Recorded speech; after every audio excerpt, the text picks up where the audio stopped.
Hello everyone, আসসালামু আলাইকুম। শুরু করছি নীলাম্বরের রোদ্দুরে হাতছানি, পর্ব সংখ্যা 4, লিখুনিতে বেলা শেখ। ভাই, তুমি শীঘ্রই কোনো ব্যবস্থা করো। ওই ফকিন্নির মেয়েরা আমি কখনোই ছেলের বউ করব না। সে ছেলেটা যতই পাগলামি করুক, তুমি শুধু মেয়েটার কোনো ব্যবস্থা করো। তুই চিন্তা করিস না রমজান, আমি অর্ধেক কাজ সেরে ফেলেছি। মহিরের সাথে মেয়েটার বিয়ের প্রস্তাব দিয়েছি সালাউদ্দিনের কাছে। যদিও সালাউদ্দিন কিছু বলেনি, তবে সে আমার একটা ফালতু কুত্তা, মানা করতে পারবে না। তারপরও আমি আবার কথা বলবো। রমজান মাহবুব স্বস্তির শ্বাস ফেলল।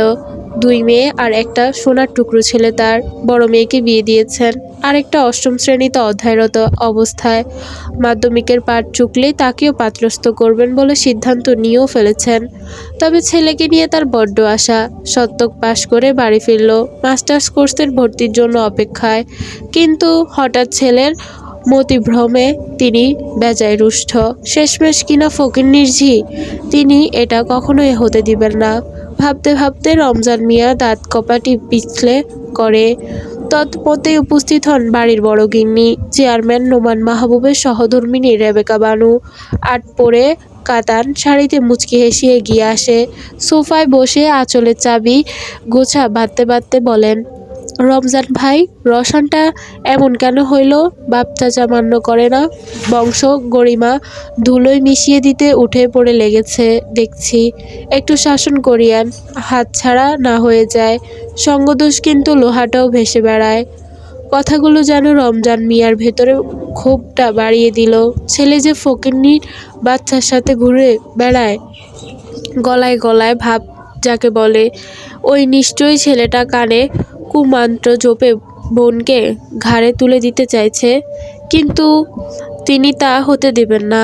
সে থমে সুরে বলে, কি করব ভাবি, ছেলে কথা শোনে না, মায়ের আঁচলে থাকে সব কটা।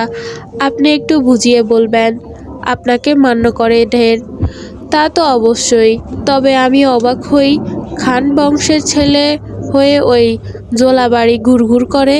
আর ওই ঝিয়ের মধ্যে আছে তো কি, তার রূপ সুরত, মুখে মুখে তক্র করে বেয়াদব। রসান আসুক, আমি বুঝিয়ে বলবো। দুনিয়ায় কি সুন্দর সুরতুরের মেয়ের অভাব নাকি, যে নর্দমায় তাকাতে হবে? আমার ছেলে কি রিজকে দেখাও তো, কিছু শিখতে পারে নাকি?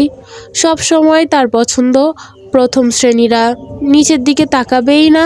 আর নজর তো ওই নীলাম্বরে। গর্বের সাথে বলে ওঠে রেবেকা ভানু। তার ক্ষুর রূপ, ধারালো বাক্য, অহংকার ঠিকরে ঠিকরে পড়ে। রমজান মিয়াও ভাতিজার প্রশংসায় সম্মত জানায়। যেমন ছেলেটার চিন্তা ভাবনা, তেমনি তার ধারালো ব্যক্তিত্ব। কথা তো বলবে না, যেন হুকুম তালিম করবে। তার কথায় পৃষ্ঠখোদ নোমান মাহমুদ ভাষা হারিয়ে বসেন। কখনো কখনো প্রয়োজনে বেশি আত্মবিশ্বাস ভারীভাবে আঘাত করে ভাবি। তবে আমাদের রিজ সবার থেকে আলাদা, ওর ভাবনা চিন্তাও জাগ্রততাও ওর মতনই আলাদা। সামিনা খাতুন বলতে বলতে এগিয়ে আসেন ট্রে হতে, টেবিলের উপর রেখে সেমাইয়ের বাটি একে একে সকলের হাতে দেয়। রেবেকা বানু তীক্ষ্ণ দৃষ্টি নিক্ষেপ করে তার উপর। সামিনা খাতুন মুচকি হাসেন। নোমান মাহবুব চামচে ভরে সেমাই মুখে নিয়ে প্রসন্ন হাসেন। দেখতে হবে না ছেলেটা কার? ছেলে আমার, মাশাল্লাহ, কোনো দোষ নেই, তবে রক্তটা একটু গরম। এটা দোষ হিসেবে নেব না। যুবক ছেলে রক্ত টকবক না হলে সে কিসের পুরুষ? তবে সামিনা, চিন্তা করো না, কালকেই রওশনের ঝামেলা ছাঁটাই করে আসব। সামিনা খাতুন ভাসুরের কথায় মৃদু হেসে রেবেকা বানুর পাশে দাঁড়িয়ে থাকে। জুতায় আওয়াজ, সবাই পাশে তাকায়। সাদা কেটস পরে ধূসর রঙের শার্ট প্যান্ট নরিজ মাহবুব এগিয়ে আসছে।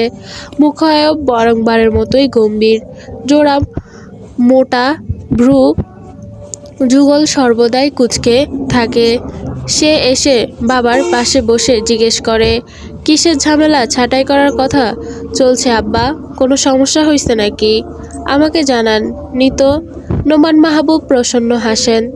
তার কাজে ছেলে তদারকি করতে দেখে ভালো লাগে। আগে পিছে তার সব দায়িত্ব ছেলের হাতেই তো সঁপে দিবেন। এখন থেকেই হাতে হাতে কাজ করে অভিজ্ঞতা হবে, কেউ দমাতে পারবে না। তাছাড়াও তার ছেলে দমে যাবার মতো পুরুষ নয়। তিনি হাসি মুখে প্রত্যুত্তর করেন, ছোটোখাটো শিকার ভাগের কি কাজ? ভাগ নিশ্চয়ই মুরগি শিকার করবে না, তাই না আব্বাজান? নরিচ গম্ভীর্য বজায় রেখে যায়, তবে পাল্টা প্রশ্ন ছুড়ে দেরি করে না। আব্বা, ইদানিং দেখছি আপনি জিলাপি প্রেমী হয়ে যাচ্ছেন। তাও কোনো ভালো মানের রুচিশীল হোটেল হলেও মানা যেত। ফুটপাতে মন্টু দোকানের জিলাপি। আব্বা, জিলাপির সাথে আরও কিছু পাওয়া যাচ্ছে নাকি সেখানে? নোমান মাহবুব হাত থমকায়, হা করা মুখটা বন্ধ করে, সেমাই ভর্তি চামচ বাটিতে রেখে ছেলের দিকে তাকায়। সন্দেহভাজন ওই ধারালো চাহনি উপেক্ষা করে হেসে বলে, পাওয়া যায় তো। খুরমা, গজা, মিষ্টি আরও অনেক কিছুই বানায় মন্টু। বাবুর্চির হাতে ভালোই ট্রাই করতে পারিস। তবে তুই তো আবার খুঁতখুঁতে স্বভাবের, এই পরিবেশ তোর সাথে যাবে না। আব্বা, হাওয়ায় উড়ে এলো কিছু খবর। আশা করি দূরে থাকবেন ওসব থেকে, নইলে সামনের বার চেয়ারম্যান পদ থেকে দূরে ইস্তফা নিতে হবে। ছেলে শান্ত গলায় হুমকিতে ডরান না নোমান মাহবুব। হেসে ছেলের দিকে তাকায়। গম্ভীর মুখে বসে থাকা নরিচ মাহবুব বাবাকে পরোক্ষ করে সূক্ষ্ম চোখে। নোমান মাহবুব ছেলের চাহনি লক্ষ্য করে বলে, আমি তো ইস্তফা নিতেই চাই আব্বা, কিন্তু আপনি এলাকার হালচাল বুঝে নেন। আজকালকার যুগ, সৎলোকের ভাত নাই। আপনি হয়তো ভুলে যাচ্ছেন এই দুনিয়ায় ছলনা বই কিছু না, পর দুনিয়ার কথাও স্মরণ রাখবেন।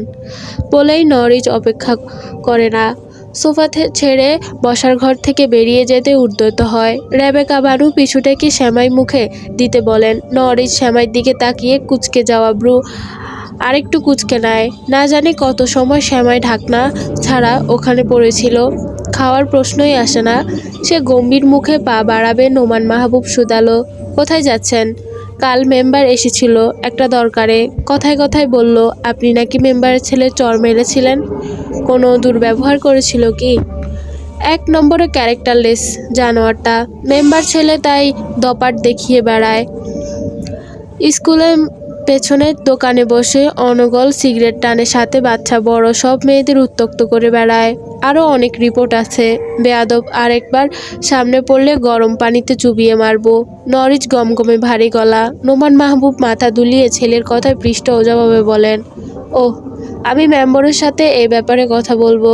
তুমি আগ বাড়িয়ে ক্রোদনদল জ্বালিও না। তা তুমি কোথায় যাচ্ছ? ওই দুপুর নেশারু ডাবলু নাকি কোথাকার বাস্তান নিয়ে এসেছে, যাই একটু দেখে আসি বাস্তানদের। কথা শেষ করে লম্বা লম্বা পা ফেলে চলে যায় নরিচ। নোমান মাহবুব চিন্তিত দেখায়। ছেলেটার মাঝে লড়াইকো মনোভাব স্পষ্ট ফুটে ওঠে। কোনো ঝামেলা না হয়। নেশারু লোকজন ভারী ভয়ানক হয়। এরা নিজের কথা যতটুকু না ভাবে তার থেকেও শত্রুর কথা বেশি মনে রাখবে। প্রতিহিংসার দাউ দাউ করে জ্বলবে, আর কিছুই চোখে দেখবে না। টিনের গ্যারেজে বসে চকচকা একটি বাইক পরিষ্কার ব্যস্ত শফি। কাজটা যে অতি আনন্দের সাথে করছে, কেননা বাইকটা তার ঢের পছন্দ হয়েছে। বাইকের চকচকে আয়নায় নিজেকে দেখে স্বপ্নে বুনে ফেলে একটা দামি লাল টুকটুকে বাইক কিনবে। তারপর লাল টুকটুকে বউ নিয়ে ঘরে বাইক চড়ে দেশ বিদেশ ঘুরবে। আহ, কি সুখ! কিন্তু বাইক কিনতে তো মনে হয় অনেক টাকা লাগবে। সে পরনের হাফ প্যান্টের পকেটে হাত ডুবিয়ে রাখে আর মালকড়ি বের করে। যমুনা সেতুর আঁকা 5টা টাকার গোটা কয়েন, এতে হবে কি? তার চিন্তার মাঝেই সিনান সালেহ ধমক কানে আসে, শালা কামসোর, চোখ খুললা স্বপ্নে নাচো। বলি তোরে বেচলে ওই বাইকের টাকা হইব না, তাই দিবা স্বপ্ন বাদ দিয়া কাম কর। সফি দিলাই টুটু টুটু করে ভেঙে পড়ল। তবে সে একদিন বাইক কিনবে, কিনে সিনভাই দেখিয়ে দিবে। ওর সামনেই বউ নিয়ে ঘোরাঘুরি করবে। তখন শালা খাইসটা চেয়ে চেয়ে দেখবে, কেননা ওই খচ্চ সিনান সালেহের কপালে বউ জুটবে না। সে মেজাজ রে বাবা। বউ কবুল বলতে একটু দেরি করলেই খেকিয়ে বলবে, নাটক করস লগেদি, বিয়ের পিড়িতে বৈশা রং ঢং করছস, কবুল বলতে এত সময় লাগে? এতক্ষণ পাড়া পড়শি সবাই মনে মনে সবার কবুল বইলা আমার সাথে নিকা পড়াইয়া ফালাইল। তোমার কইতে সরব করে? থাপড়ে যমুনা ফালাবো। বিয়া মায়ের বাপ। তখন বউ কাজীর সাথেই পগার পার। বিয়া আর জুটবে না কপালে। ভাবতেই শফি হাসিতে ফেটে পড়ে একা একাই। সিনের চোখে পাকিয়ে চায়, ধমকে বলে, কাজ বাদ দিয়া ভর দুপুরে ফ্যাক ফ্যাক করছোস কেন হারাতদাদা? তাও একাই। বলি ভূতে আসর করছেনি। শফি হাসি থামিয়ে দেয়। বাইক ভালোভাবে ধুয়ে সুতি ন্যাকড়া দিয়ে মুছে দেয়। হঠাৎ মাথায় কিছু খেলতেই শফি ন্যাকড়া রশিতে ডেঙ্গিয়ে বড় টায়ারের উপর বসে আর চোখে সিনের দিকে চায়, যে কিনা লাল টুলে বসে কিসের যেন হিসাব নিকাশ করছে। সে বিট সুরে বলে, সিপাই, ধমক না দিলে একটা কথা কইতাম। তাহলে দরকার নাই, ধমক তো আমি আগেই পিছিয়ে দিবই। শফি ভেংচি কাটল বড় সড়ো। ধমকে তোয়াক্কা না করে বলে, রশন ভাইয়ের বাইকটা আমার হেব্বি পছন্দ হয়েছে। বলি ভাইয়ের বোন মানে রূপসা আপারে যদি আমি বিয়ে করি, তাইলে ভাই হুবহু এমন বাইক যৌতুক দিব না? দিলে আমি দুই পায়ের খাড়া। সিনা চালেহ ধোপ দেয় না। কাঠের টেবিলে খাতা কলম রেখে শফির দিকে ঘুরে বসে। পুচকি হেসে ওর দিকে আঙুল তুলে বলে, শালা তুই শয়তান পড্ডা, বড়ই ভালা। তোর বুদ্ধি জব্বর। চাচিরে কইয়া প্রস্তাব পাঠানোর ব্যবস্থা করি রইস। তবে বিয়ের পরেও কিন্তু আপা ডাকিস না। লোকের মুখের উপর থুতু দিব আহাম্মক। শফি বুঝতে পারে না বৎসা না কি বলে, নাকি প্রশংসা। সত্যি কি মাকে বলে প্রস্তাব পাঠাবে? সিদ সালেহ আবার সাই কাজে ব্যস্ত হয়ে পড়ে। শফি উদাস মনে ঠোঁট উল্টায়। রূপসা আপা বউ হলে বন্ধ হতো না? আসমানের পরীর মতো দেখতে, দেখলেই চোখ জোড়ায় যায়। সে পুনরায় স্বপ্ন বুনে বাইক বসে রূপসা আপারে নিয়ে দেশ বিদেশ ভ্রমণ করবে। তবে কারো হস্তক্ষেপ ঠাস করে স্থায়ী অবস্থায় ফিরে আসে। মাথা ডলতেই রওশন মাহবুব নজরে আসে। সে দাঁত কেলিয়ে হেসে বলে, ভাই, বাইক পুরাই চকচকা কইরা দিছি। আমি এত যত্ন কইরা জীবন দাঁতটাও বাজি নাই, এত সোহাগ কইরা আপনার বাইক পরিষ্কার করলাম। রওশন হেসে পকেটে হাতে 100 টাকা কচকচে নোট শফির হাত প্যান্টের পকেটে ঢুকিয়ে দেয়। শফি দাঁত কেলানো প্রসারিত হয়। সিনার ভ্রু কুচকে চাইলে সাফি কুচকানো মুখে টাকাটা ফেরত দিতে নিবে। রওশন চোখে আশ্বস্ত করে সিনারের উদ্দেশ্যে বলে, এরকম করলে কিন্তু আর তোর গ্যারেজে আসবো না। বন্ধুর জায়গায় ব্যবসা, ব্যবসার জায়গায় দুটোকে একসাথে করলে তো পথে ভাগ প্লেট নিয়ে বসতে হবে। সিনার কিছু বলে না। শফি সুযোগ টাকাটা পকেটে রেখে দেয়। ঘরে আসা লক্ষ্মীকে ফিরে দেয়। রওশন সিনারের পাশে আরেকটা টুলে টেনে বসে। টেবিলের উপর একটা প্যাকেট রেখে দেয়। সিনার হিসাবের খাতা বন্ধ করে দেয়। মাংসের কড়া গ্রান নাকে বাজে। সে রওশনের দিকে তাকায় শান্ত চোখে। রওশন বোধ করি বন্ধুর চোখে ভাষা বুঝতে পারলো। পিঠ চাপড়ে বলে, ঢং করিস না তো, দুপুরবেলা না খেয়ে থাকবো নাকি? আমি আবার টাইম টু টাইম খাই, তাই বাজারে একবারের হোটেলে থেকে ভুনা খিচুড়ি আনলাম, সাথে কষা খাসির মাংস। জমিয়ে খাওয়া দাওয়া চলবে। সফি, যা তো পানি আর জগ ভরে এনেছি গোটা কয়েক প্যাকেট। সফি খুশি মনে জগ হাতে চলে যায়। জমিয়ে খাওয়া হবে আজ। সিনাত গম্ভীর মুখে উঠে দাঁড়ালো। রওশনে কিছু বলে না। সিনাত তাকে থামিয়ে দিয়ে বলে, আমাকে টানবি না। আমি এই যে মুখ দিয়ে বললাম খাবো না, মানে খাবো না। সে তুই পায়ে উপড়েও পড়লেও না। সুর সকালে বাটিতে আবার দুপুরে খাবার দিয়েছে, সেটাই গিলবো বলেই টেবিলের নিচে থাকা টিফিনের ক্যারিয়ার তুলে রাখে। সরেলার নাম কর্ণপাত হতেই এক আলাদা আগ্রহ কাজ করে রওশনের মাঝে। রওশন টিফিনে ক্যারিয়ারের নিজের দিকে টেনে বলে, আচ্ছা, এটা আমি খেয়ে নিচ্ছি, তুই খিচুড়ি খা শফির সাথে, আমিও একটু খেয়ে দেখি। বউয়ের হাতের খাবার ও নিজেই রেঁধেছে বুঝি? বলেই টিফিন কারি খুলে রেখে বাটি খুলে নেয়। প্রথম বাটি ফাঁকা। নিচের বাটিতে মোটা চালের ভাত, ডাল দেওয়া আছে, আলু ভাজি আর ভর্তা। রসাদ কিছু বলবে, তার হাত থেকে বাটি কেড়ে নিয়ে সিনাত সালেহ হেসে বলে, এইসব ডাল ভাত তোমার রুচবে না শালাবাবু। আর শোন, আমার বোন তোর বোন, অল টাইম ফাল টাইম কথা বলবি না, বলেছিলাম। তাহলে কি তোর বউ আমার বউ? রসান কথায় সিনাত সানিহি নজর ফেলে খ্যাক করে ওঠে, থাপড়ে যমুনা ফালাবো শালা, আমার বউ তোর বোন লাগবো, একবারে আপন বোন। রসান ভ্রু উঁচিয়ে চায়, বোন তো তারও একটা আছে। সিনাত বন্ধুর চাহনি বলে বুঝে তৎক্ষণাৎ শুধে দিল, আলোর ঘরে দোলালি, পালার শখ নাই। বলছি আমার বউ যেই হোক সে তোর বোনের, বুঝলি?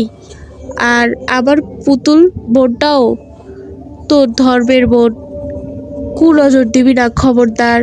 রসান হেসে ওঠে তার কথায়, বন্ধুর দিকে তাকিয়ে ঝুঁকে বলে, ছোটবেলায় কে যেন বলতো, আমার পুতুল বোনটারে তোর বউ বানাবো, তাহলে সে বিশাল রাজপ্রাসাদের মতো অট্টালিকায় থাকবে, বোনের বড় ঘরের শখ পূরণ করবি। তো আমিও বন্ধু অপ্রান্ত, সেই ছোটবেলায় ছেলে মানুষের কথা, তখন তো এটাও বলেছিলাম আকাশে 2 তলা বাড়ি বানাবো, 4-5টা রকেট হেলিকপ্টার বিমান কিনবো, নিজেই চালিয়ে 7 সমুদ্র পাড়ি জমাবো। তাহলে সেগুলো ব্যবস্থা আগে কর। খ্যাক করে বলে ওঠে সিনাত, আসছে দেওটা কালের কথা বলতে। রসাদ কি বলবে ভেবে পায় না। এই শালার সাথে কথা বলা মানে নিজ গালে চপাট চপাট করে থাপ্পড় দেওয়া।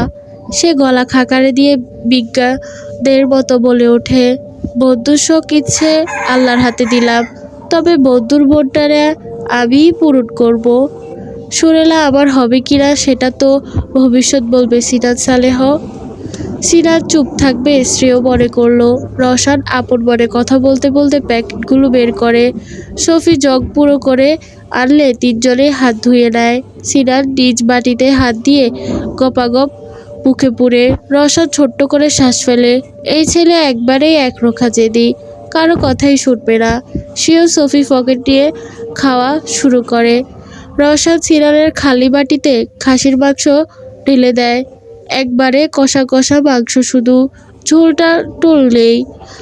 সফি আবার সুরে বলে, রসান ভাই, আপনি তো খালি মাংসই দিছে। সেদিন আমি সুরাপাকে জ্বরে পড়লে কি কিনতে গেছিলাম হোটেলে থেকে, উড়িবাস এই টুকটুক 2-1 টুকরা দিল, বাকি সব তেলে টোলা ঝোল। সাথে সাথেই সিনাত সালেহ বা হাতের গাঁটটা পড়ে সাফির মাথায়। সফি মুখ ছোট করে মাথা নলে। সিনাত শান্ত চোখে শাসিয়ে বলে, তুই কে আর ও কে? আসছে নবাবজাদা। রসান একটু ইতস্ত বোধ করে, সে তো সব বাড়ি থেকে এনেছে, হোটেলের ওই স্বাদহীন খাবার সে শত চেষ্টা করেও খেতে পারবে না। সিনাত রেগে না যায় তাই প্যাকেট করে মিথ্যা নাটক সাজালো, কিন্তু সেই জল সেই পানি। সফি বেগছি কেটে খাওয়ায় মনোযোগী হয়। আহ কি সুস্বাদু খাবার! সিনাত গম্ভীর মুখে খাবার গলৎকরণ করে। হঠাৎ রসান কয়েক টুকরো মাংস সিনাতের পাতে দিয়ে বলে, তুই পা ধরতে বললে ধরবো না ভাই, বন্ধু না আমি তোর, সেই ট্যাংটা কালের, একটু অনুরোধ করবি না? সিনাত পাতের মাংসের দিকে তাকায়। বোনটা খাসির মাংস পছন্দ করে, তাকে রেখে তার গলা দিয়ে নামবে না। সে সফির পাতে দিয়ে বলে, সফি আমার আপনজন, ও খাওয়া মানেই আমার খাওয়া, খুশি? রসান গম্ভীর মুখে তাকায়, কিছু বলে না। সিনাত সালেহর এমন আচরণ নতুন নয়, এ তো পুরনো সুর। সরোজপুর উচ্চ বিদ্যালয় বালিকার ভবনের দিকে 2টো স্কুল ব্যাগ পরে ধপাস করে বড় করে শব্দ করে নিবিষ্টে ক চাপা নামক ভবনের পেছনে বাঁশ ঝাড়ে। তার এই স্বল্প দূরে দিদির বুদির দোকান।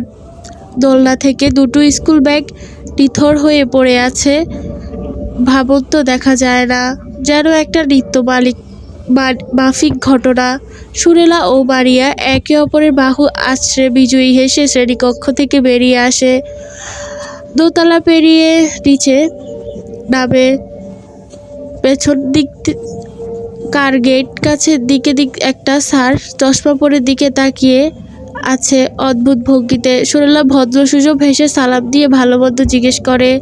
টাকলা ঘোষের স্যার জাজুসি নজরে তাকিয়ে সালামের জবাব দিয়ে প্রশ্ন করে, এখানে কি চাই? স্কুল পালানোর ফোন দিয়ে আসছিস না? দুজন। সরলা হে হে করে হেসে বলে, কি যে বলেন না স্যার, আমরা হইছি পালাকু ছাত্রী নাকি? আমাদের মতো পাঞ্চুয়াল ভদ্র ছাত্রী স্কুলে আর খুঁজে পাবেন না। এই দিদির দোকানে রুচি কলা কিনতে যাচ্ছিলাম, আসলে টিফিন নিয়ে আসি নাই তো। মধ্যবয়স্কী স্যারের মায়া হলো বোধ হয়, মুচকি হেসে যেতে বলে। সরলা বান্ধবীর হাতে মুঠোয় ভরে তড়িঘড়ি পা চালায়। ইস, ধরা পড়তে পড়তে বাঁচল। গেট থেকে বেরিয়ে ভবন পেছনে যায়। পড়ে থাকা দুজনে ব্যাগ ঝরে কাঁধে চাপিয়ে বিশ্বজয়ী হাসে ফুটিয়ে পা চালায়। দুই সই হাজারো গল্পের পাতা উল্টো পাল্টো করতে করতে পা বাড়ায়। তাদের হাসির ঝঙ্কারে আশেপাশের মুরব্বী ঝোঁকের লোকেরা তীক্ষ্ণ দৃষ্টি নিক্ষেপ করে বিড়বিড় করে। এতে কিশোরী চঞ্চল রমণী দুইয়ের ভাবান্তর নেই। তারা নিজেদের নিয়ে ব্যস্ত কিনা, তবে পথিমধ্যেই গণ্ডগোলের আভাস পেয়ে তাদের রুহ কেঁপে ওঠে। কিছু লোক গর্জন ভেসে আসে। দূরেই ওই কাঁচা রাস্তার মোড়ে লোকারণ্য, সেখানে থেকেই হুঙ্কার শোনা যায়। সরলা ও পারিয়া একে অপরের মুখ চাওয়াচাই করে। রাস্তা বন্ধ, তারা তাদের গন্তব্যস্থলে যাবে কিভাবে? দুজন দুঃখ পরে একে অপরের দুঃখের পাতায় সান্ত্বনার সুর তোলে। স্কুল পালানোটাই তো ব্যর্থ। ধ্যাত, উল্টো পথে পা বাড়ালে সুরেলা বান্ধবীর উদ্দেশ্যে বলে, আরেকটু আগাই গিয়ে দেখি ঘটনাটা কি। চেয়ারম্যানের চামচাদের বেশি কথা আইতেছে। ওই উঠানে যাই, ওইখানে অনেক মহিলা আছে। মারিয়া সন্দেহভাজন চোখে তাকিয়ে বলে, চেয়ারম্যানের পোলাও থাকবার পারে, সোজা কইরা বলতে পারস না? তো সবসময় বেশি বেশি। থাক ছেড়ি, আমি গেলাম। সরলা বিচি রাগ দেখিয়ে এগিয়ে যায় উঠোনে মহিলাদের বৈঠকে। মারিয়া হেসে বান্ধবীর পিছু আসে। তখনই চেয়ারম্যানের পক্ষে কিছু লোকের নজর কাড়ে দুজন। এক কম বয়সী ছোকরা তৎক্ষণাৎ ছুটে যায় গণ্ডগোলের দিকে। বৈঠক থেকেই সরলা সব তথ্য সংগ্রহ করে নেয়। জমি নিয়ে বিরোধের জেরে সংঘর্ষ হয় দুই দলের। তার এই প্রেক্ষিতে নেশারক্ত ডাবলু শহর থেকে কিছু পাতি মাস্তান নিয়ে আসে। বাকি সবাই তো ভয়ে হাঁটু কাঁপাকাঁপি। তবে চেয়ারম্যানের পোলা আসলে ভরসা পায়। সম্বলিতভাবে এগিয়ে যায় সাহেব দলবল নিয়ে। সংঘর্ষ হয়নি, তবে কথা কাটাকাটি চলমান। নেশারু ডাবলু ক্ষিপ্ত গতিতে এগিয়ে আসে চেয়ারম্যানের পোলার দিকে, তবে গায়ে হাত তোলার সাহস দেখায় না। সব শুনে মারিয়া বান্ধবীর দিকে তাকিয়ে দুঃখ গলায় বলে, থাক ছেড়েই, চিন্তা করিস না, তোর সে একাই 100 বলেই বুক টিপে হাসে। সরলা চোখ রাগানো দেয়। মারিয়া সোনার পাত্র মোটেই না। সে ধীমান সুরে খুঁচিয়ে চলছে সরলাকে। সরলা বিরক্ত চোখে চায়, দাঁত কপাটি পিষ্টে করে ধপকে বলে, আরেকবার অল টাইম ফাল টাইম কথা কইলে পুরো ক্লাসে রটাই দিব। তুই বাংলা স্যারের নজরে না দেখা জামাইয়ের নজরে দেখিস। স্বপ্নে 2-3টা বাচ্চাও উৎপাদন করছিস। ব্যাস, মারিয়ার জবাব বন্ধ হয়ে যায়। সরলার কথা হালকাভাবে নেওয়ার মানেই আছেলা পাশ দিয়ে নিজের দিকে টেনে নেওয়া। সরলা একটু ভাব নিয়ে ব্যাগটা কাঁধে নেয়। ডেকআপ টেনে ঠিক করে বলে, অনেক সংঘর্ষ দেখলাম, এবার বাড়ি যাই, খিদায় পেট ছুঁচু করে। দুই বান্ধবী উল্টো পথে পা বাড়ায়। হঠাৎ মারিয়ার মাথায় কিছু উকি দেয়। সে মুখ খুলে বান্ধবীর উদ্দেশ্যে কিছু বলবে, কিন্তু কারো পিছু ডাকলে বলা হয় না। দুজন ভ্রুকুচকে পেছন ফিরে দাঁড়ালো। একটা যুবক গোছের ছেলে, তাদের থেকে বড়ই হবে, তবে ওটাও না। সে নতমুখে দাঁড়িয়ে বলে, গণ্ডগোল আরও বাড়তে পারে, আপনারা চাইলে যান আপা। তয় মসজিদের বাড়ির পুকুরে ওপাশে কড়ি গাছের তলায় দাঁড়াইয়েন কিছু সময়, রিজ ভাই আইব, অপেক্ষা করেন কিন্তু, নইলে ভাই রাইগা যাইব। কথা শেষ করে অপেক্ষা করে না, ছেলেটা দৌড়ে চলে যায়। সুরেলা কপালে সূক্ষ্ম ভাঁজ ফেলে তার প্রস্থান দেখে। বান্ধবীর ধাক্কায় তার ধ্যান ভঙ্গ হয়। মারিয়া পিছে হু হু করে বলে, তোর ঝগড়া দেখা সমর্থক, তেনার নজর পড়েছিস। চল মসজিদের বাড়ির করেই তলায়, অপেক্ষা করতে হবে না তেনার জন্য। সুরেলা কটকট করে তাকায়। চুপ থাক, আমার ঠেকা তেনার জন্য অপেক্ষা করার ঠেকা নেই বলছিস? অপেক্ষা না করলে কিন্তু ঝড়ের তাণ্ডব হবে। সই সামাল দিবার পারবো? আমি কেন দিব সামাল? আশ্চর্য কথাবার্তা, বাড়ির বদ্ধর বলে পা বাড়ায় দুই বান্ধবী। দোনামোনা মনে অতি ধীর পায়ে মসজিদের বাড়ির সামনে এসে পৌঁছায়। বাড়ির পাশেই পুকুর, পুকুরের এক পাশ ঘেঁষে মাটির কাঁচা রাস্তা, রাস্তার অপর পাশে অনেক পুরনো কড়ি গাছ।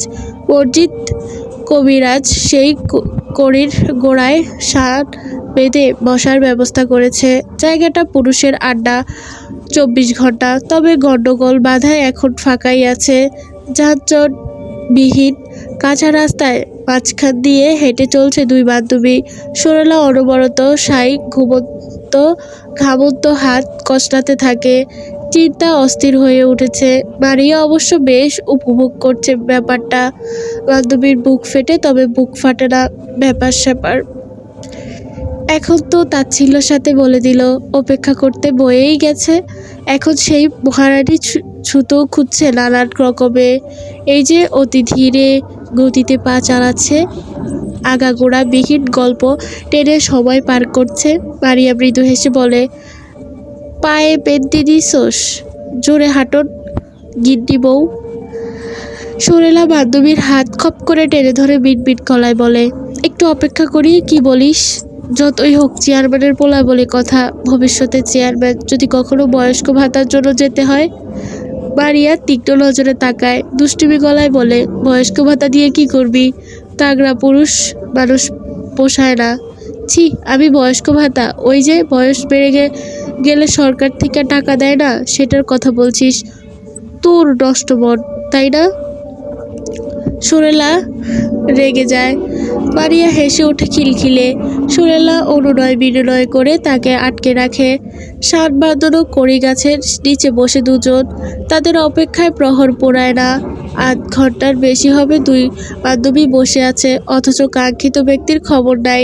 অধৈর্য সুরেলা ধৈর্য বাঁধ ভেঙে চুরমার। নওরিজ মাহবুবের উদ্দেশ্যে শুদ্ধ দেশি গালি পেশ করে বান্ধবীর হাত টেনে হাঁটা দেয়। শালা খচ্চর, অহংকারী খাইস্টা লোক, হাতের কাছে পেলে এই পুকুর ঠেসে ধরতাম, মূলমন্ত্রের কুয়ায় ফেলে দিতাম খুঁতখুঁতে লাট সাহেবকে। রাগে গজগজ করতে করতে মারিয়াকে টানতে টানতে নিয়ে যায়। মারিয়া হেসে ওঠে, ওই তো তোর হাতের কাছেই আসছে, যদি ফেলতে পারিস তুই ফকিরটি জিয়ের আমি কচকচা 500 টাকা দিব। সুরেলা চোখ বড় বড় করে পেছনে তাকায়। ওই তো আসছে লাট সাহেব, গম্ভীর মুখে বড় বড় পা ফেলে, ভিজে ধূসর রঙা শার্টটা গায়ে লেপটে। বলিষ্ঠ পুরুষটা দৃশ্যমান। কিশোরীর চিত্রে নড়বড়ে হয়ে আসে যেন, মোহিত হয় আঁখি যুগল, পলক ফেলতেও যেন ভুলে যায়। হনহনিয়ে হাঁটা, দারুণ ঘুমন্ত কপালে চুলগুলো বারবার বাড়ি খাচ্ছে। কিশোরীর শখ জাগে চুলগুলো ছুঁয়ে দেওয়ার। বান্ধবীর জায়গায় কিশোরী যেন হুঁশে ফিরল। লোকটা কখন সামনে এসে দাঁড়িয়েছে সুরেলা নিজেও সামলে নিয়ে বলে ওঠে, দাঁড়াতে বলেছিলেন কেন? আবার হুমকিও দিয়েছেন। আপনার রাগে আবার কি? নওরিজ মাহমুদ ছোট্ট ধরে কপালে গড়িয়ে পড়া চুলগুলো পিছন দিকে ঠেলে দেয়। কপাল গড়িয়ে পড়া শ্বেত জল বুঝতে বুঝতে বলে, কিছুই না। তাহলে দাঁড়িয়েছিস কেন? পাল্টা প্রশ্ন শুনে যেন ফাঁসাতে পড়ল। কি জবাব দিবে ভেবে পায় না। নওরিজ মাহবুব শান্ত চোখে সম্মুখে দণ্ডায়মান কিশোরীর আপাদমস্তক পরোক্ষ করে নেয়। সুরেলা দাঁতে দাঁত চেপে শালা লুচ্চা। সে আর চোখে পাশে দাঁড়িয়ে থাকা বান্ধবীর দিকে তাকায়। চুপটি করে দাঁড়িয়ে আছে, তবে সে 102 ভাগ নিশ্চিত মেয়েটা দাঁত কেলাচ্ছে। নওরিজ হাত ঘড়িতে সময় দেখে নিয়ে গমগমে আওয়াজে আবার প্রশ্ন মানে জর্জরিত করে, সবে 2টা বাজে, স্কুল তো 3:30টায় ছুটি হয়ে থাকে। আজ বৃহস্পতিবার নয় যে হাফ ডে হবে? তাহলে এখানে কি করলেছিস দুইজন? এটা তো বাড়ির পথ নয়। সোরেলা একটু ঘাবড়ায়, সাথে মারিয়াও। সোরেলা শুকনো ঢোক গেলে তীক্ষ্ণ সুরে বলে, সেই কৈফিয়ত আপনাকে দিব তো কাকে দিবি সুর? গমগমে সুরে সোরেলা থমকায়। কিশোরী তনুমন কেঁপে ওঠে। ওই বাড়ি গলায় তার নামটা এমন যেন শোনায়। সে কি বলবে ভেবে পায় না। নরিস পকেটে হাত গুটিয়ে সিনা টান টান করে দাঁড়ায়, ধমকে সুরে বলে, ফকিন্নির জিয়ের খুব গলা চলে তাই না? চাচাকে বলি তার মেয়ে স্কুল বাদ দিয়ে টই টই করে ঘুরে বেড়ায়, তাহলে অতি শীঘ্রই স্বামীর বাড়ি গিয়ে তার হাতে থাপ্পড় মিনিটে মিনিটে জ্ঞান হারাবি। আর বান্ধবী আপনার বাবাকেও বলি। মারিয়া ঘন ঘন মাথা নেড়ে না বোঝায়, মিনমিন গলায় বলে, আর হবে না ধুলা থুকু বাইজান। গম্ভীর নওরেজ অতকুন বেঁকে আসে। সুরেলা নত মুখে দাঁড়িয়ে আছে, দাঁত কপাটি পিষিয়ে পিষিয়ে বলে, মারিয়া, নানির বাড়িতে যাচ্ছিলাম, মায়ের থেকে অনুমতি নিয়ে যাচ্ছি। নওরেজ ছোট ছোট চোখে চায়, সময় নিয়ে তাকিয়ে দেখে ওই ডাগর ডাগর চোখের ঘন ঘন পলক ঝাপটানো। সেই চাহনি খুন করতেও সক্ষম। নরিস ঠোঁট চেপে কিছু ভেবে বলে, সোজা বাড়ি যাবি এখান থেকে, আশেপাশে কোনো কিছুতে তাকাবি না, বুঝতে পেরেছিস? সুরেলা ভদ্র মেয়ের মতো মাথা নেড়ে যায়, জানালো। পা বাড়াতেই নরিস আবার ডাক দিল, রুমাল আছে তোর কাছে? সুরেলা প্রশ্নোত্তর চোখে চায়, মাথা কাত করে হ্যাঁ বোঝায়। নরিস ভ্রু কুচকে জিজ্ঞেস করে, মুখ নেই তোর? বোবার মতো মাথা নাড়াচ্ছিস কেন? রুমাল দে তো। সুরেলার নাক মুখ কুচকে নেয়। তার রুমাল কেন নেবে? সে ভাবে খাটাইশটা লোকটা হয়তো ঘামন্ত মুখ মুছবে। কপালে গলা দিয়ে ঘাম চুইয়ে চুইয়ে পড়ছে যে। পুরুষালী ঘামের গন্ধের সুরেলা নাক মুখ কুচকে কথা না বাড়িয়ে ব্যাগ হতে রুমাল বের করতেই নরিজ এক প্রকার ছিনিয়ে নেয়। এক কোণা ঘরে ঘুমিয়ে ফিরিয়ে দেখে, জিজ্ঞেস করে, নাক মুখ মুছিস নি তো? অবশ্যই মুছেছি, একবারে নাক সর্দি মাখামাখি, আমার আবার ঠান্ডার 12 মাস। বলে অপেক্ষা করে না সুরেলা, মানে মানে কেটে পড়ল সে। নরিজ মাহবুব মুখায়ব থমথমে, কুচকালো কপাল শিথিল হবে আতঙ্কিত। সে সুরেলার দেওয়া রুমাল এক কোণা চেপে ধরে চোখ মুখ খিচে নেয়। আল্লাহ হাফেজ সবাইকে।